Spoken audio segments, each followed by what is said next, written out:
Glad you could join me for another watercolour workshop. This painting is Shuttington near Tamworth centre, where I was recently, one Sunday afternoon. This is just clear water I'm putting on the paper. It's £130 Fabriano Watercolour Paper.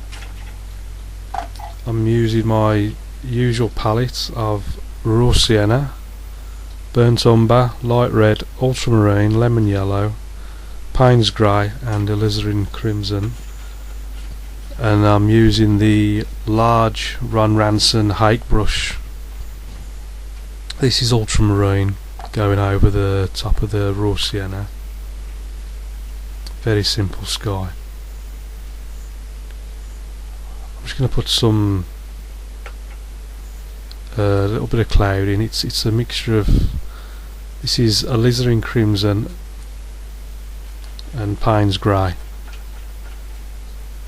Just a little bit of cloud into the sky and bringing it down into the foreground.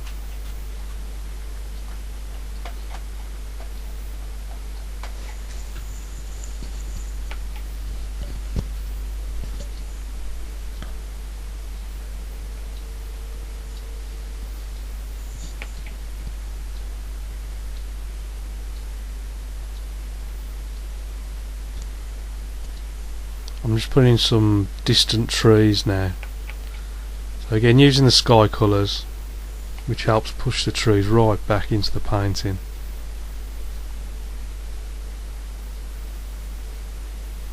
Keeping them nice and small, because they're right in the distance. It's just various mixes. Raw Sienna, Ultramarine.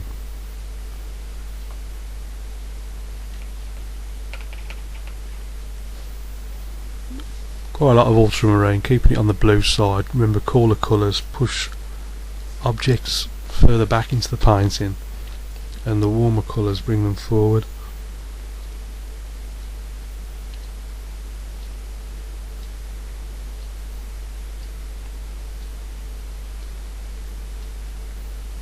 Some slightly bigger trees and bushes here now, a bit more raw sienna, a bit warmer. Slightly bigger because they're closer.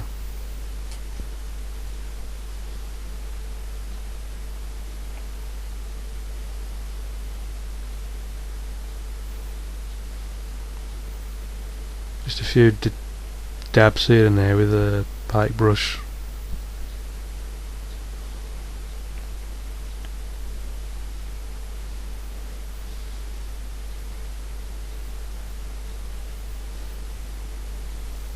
Not too much water. I don't want this paint dripping down the page. That'll come with experience.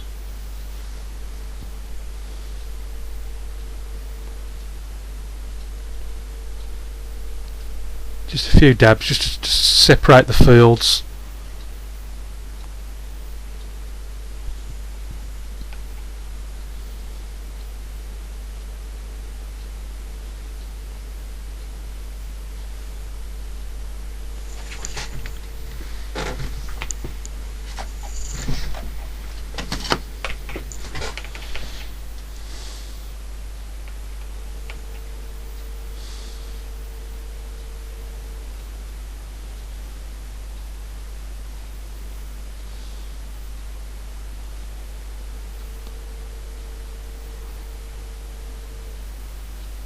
This mix now, it's mainly raw sienna, lemon yellow, just a nice light greeny colour, bringing it further and further down the page as we get closer and closer. A few quick sweep.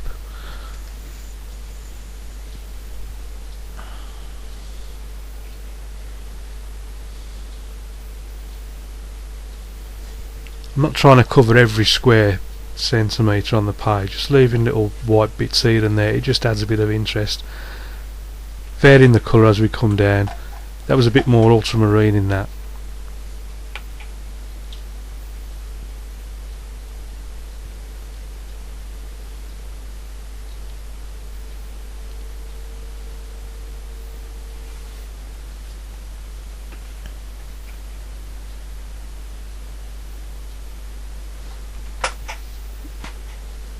And that was a bit darker, that a bit more burnt umber into the mix.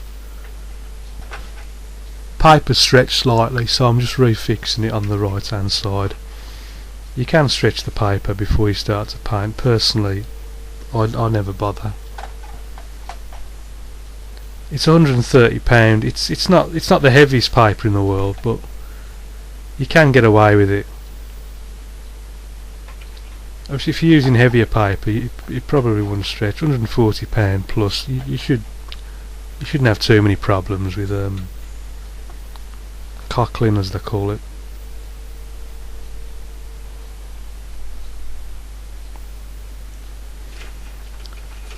Now I'm going to bash in a big tree here in the foreground on the left. Very little fuss, just using the corner of the hake, lemon yellow, ultramarine, and then to get it darker, putting in plenty of Payne's grey. Corner of the brush just to get those leafy effects.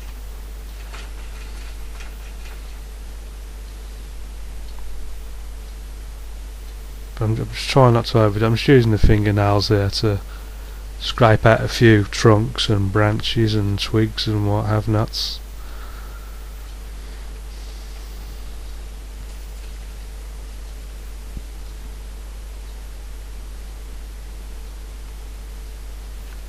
It's a bit of burnt umber added to the mix, just to try and ground the tree a little bit.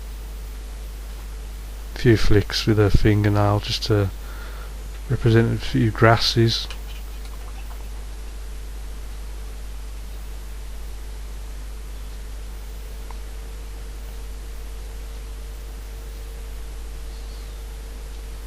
This is the number 3 rigger. Just continuing some of those branches to the bits of twigs that poke out through the leaves, through the gaps in the trees, and all the little holes.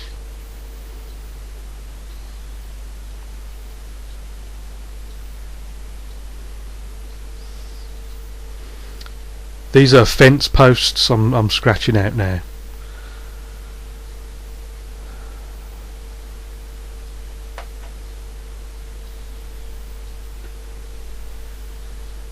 If you've got a dark background, then I like to scratch out fence. But if it was a lighter, it's like what I'm doing now, if it's a lighter background, then I'll put it in a darker colour for contrast. If it's a dark background, then I'll just scrape. I won't even use a brush. I'll scrape it out with my finger. It's all about contrast and counter change, light against darks. It just helps improve the overall effect of the painting.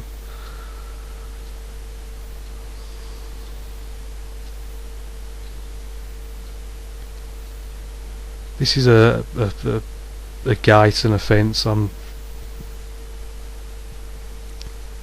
just working out now.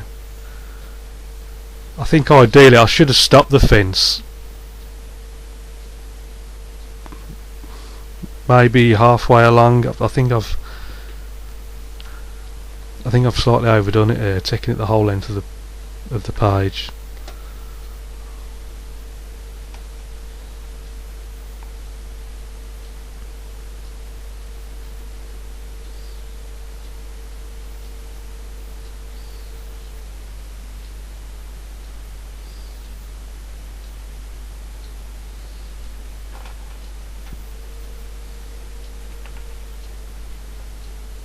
I've got to be honest, I'm not altogether perfectly happy with that fence.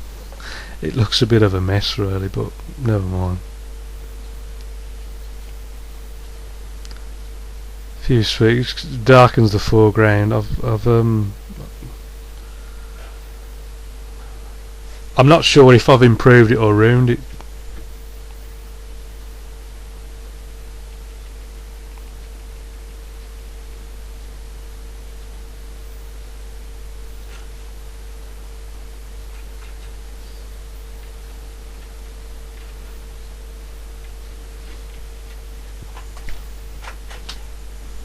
I think the painting needs something else. There seems to be something missing, so I'm just going to bash in a smaller tree on the right hand side just to add a bit of interest, help frame it a bit more.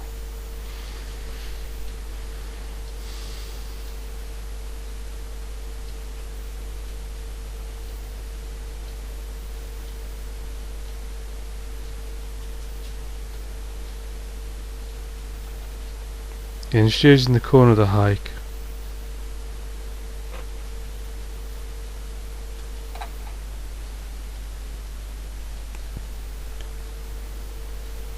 Back to the number 3 rigger.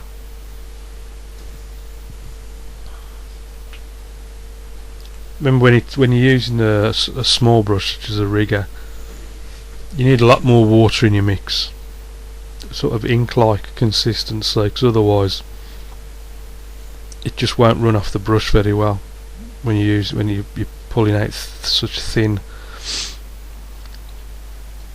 objects like twigs and branches. So I'm just putting in the skeleton of the little tree, and then just lemon yellow and ultramarine, maybe raw sienna, just to create some of the impression of leaves on the ends of those twigs and branches. A few more scrapes of the fingernail.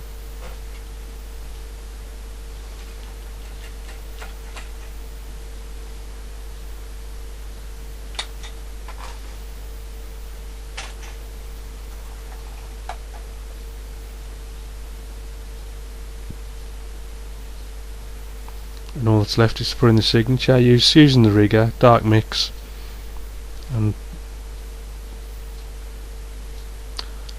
thanks again for watching, and I'll see you soon. Bye.